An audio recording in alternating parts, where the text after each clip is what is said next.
Everyone thought Baz was talking to himself, but only a techie named Ross tuned in. On the way back to the infirmary, Ross curiously asked, "What kind of nonsense were you just spouting?" Baz looked baffled, saying he recalled nothing, just noise in his head seeing the ocean, me, and something unknown. The subtitles imply it kept urging him to leave quickly, saying, "Let's go faster." No, don't listen to it. If something is over there, he's right there. Subtitles. What's over there? Why is he there in the first place? Dr. Kate nervously asked Ross, "We're not really in danger, are we?" Ross relaxed his plump face and replied, "Chill out. This platform can handle waves higher than the record highs at sea." Kate finally loosened up, but things weren't as simple as Ross said. Suddenly ashes swirled up in the black fog. Everyone stayed inside, afraid to venture out. The captain locked Hutton in his room to stop further trouble, while Baz was soothed to sleep. However, after Ross and the others left, Baz woke up to find his severed arm was actually healing. Meanwhile, everyone in the lounge was fretting about the impending unemployment. One crew member noticed the previously inactive backup ship was now signaling them in Morse code. To better understand the ship's signals, the captain sent a guy named Lex out to record the signals in real time. Lex soon arrived at the platform's helipad. He observed the signals sent by the backup ship and recorded everything with a marker.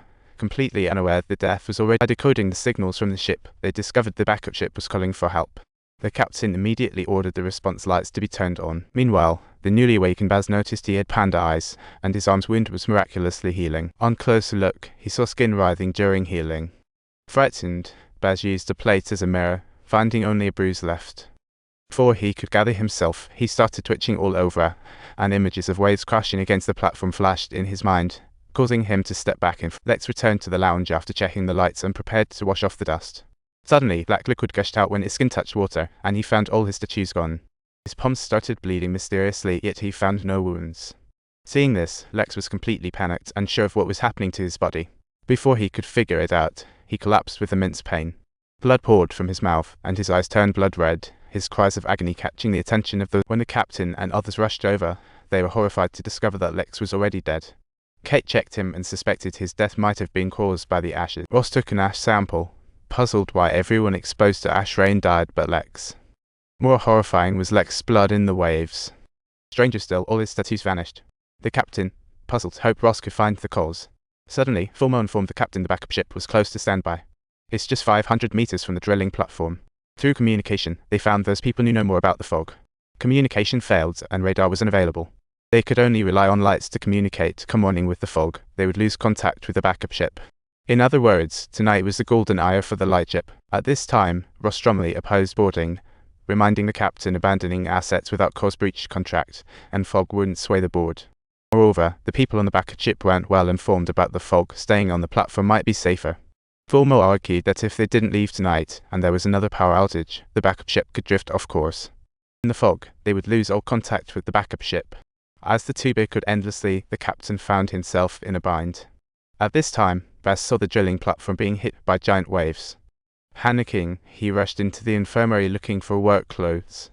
Suddenly, a toothache hit him, and he hurried to find Kate, who then rushed to the captain to report that Baz had vanished.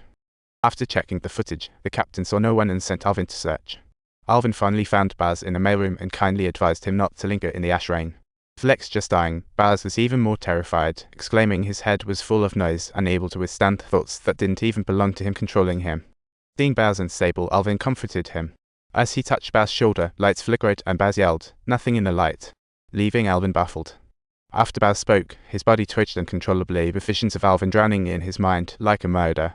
Recovering, Baz nearly jumped in terror. However, he didn't warn Alvin of the impending doom and rushed off, leaving Alvin stunned. After Baz left, Alvin panic-stricken as he noticed a strange pattern appear. Subtitles, 6 circles with broken tops were visible. Upon seeing the SOS from the backup ship, Hutton made his plan, starting by using a knife to open a window. Baz noticed Alvin's body was twitching too, but he was clueless about how ash was harmful. He bravely jumped out the window, worrying about Alvin's safety. Fulmo jumped out too, ready to search for Baz. Upon seeing the lifeboat, he thought Baz was hiding inside, but the flashlight beam revealed no sign of Baz. As the door closed, Fulmo cut his hand by accident. Puzzled over Baz's hiding place, they met Hutton, who'd just escaped, then rushed back and locked the door. On the way, they accidentally hit Heather. She wondered why he wasn't in custody. Had the captain released him out of mercy? She questioned Hutton non-stop. Hutton said someone must get them out of this cursed place. Heather was puzzled, unaware Hutton had secretly entered the control room to send an SOS to the backup ship. Fulmer was the only radio engineer on board besides Spaz. When he saw the lights flickering on the deck, he immediately realized someone was directing the backup ship. At the same time, after receiving the signal, Fulmer hurried towards the platform. When Alvin and the others prepared to return, they discovered the door was locked. Just then, Fulmer terrifyingly realized that the ashes had inexplicably stopped.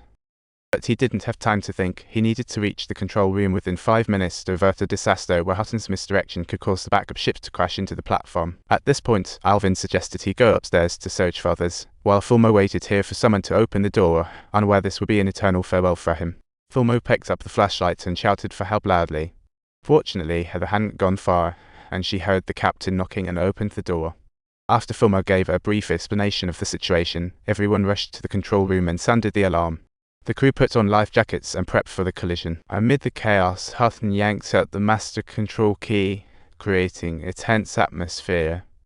He declared, "The backup ship is the only way out.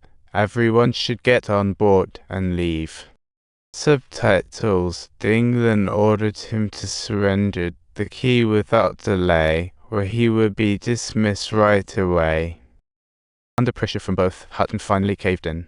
Fulmer immediately switched on the lights to signal the backup ship. Just then Alvin spotted Baz hiding on the deck. He urged Baz to come back with him, but Baz looked at him oddly and pointed to the water glowing with an eerie blue light, as if something powerful lurked beneath. Subtitles. Seeing this scene, Alvin was extremely panicked and quickly asked, "What's down there?" Alvin was baffled, stretching out his hand and saying, "The backup ship is approaching. It's too dangerous here." As the backup ship got closer, Alvin was frantic, grabbing Baz's collar and shouting for him to snap out of it, but Baz pushed Alvin against the railing, causing Alvin's mouth to spout seawater. Just as England rushed over to stop it, it was too late. As Baz fled, the backup ship finally turned away, barely less than a meter from the platform, just in the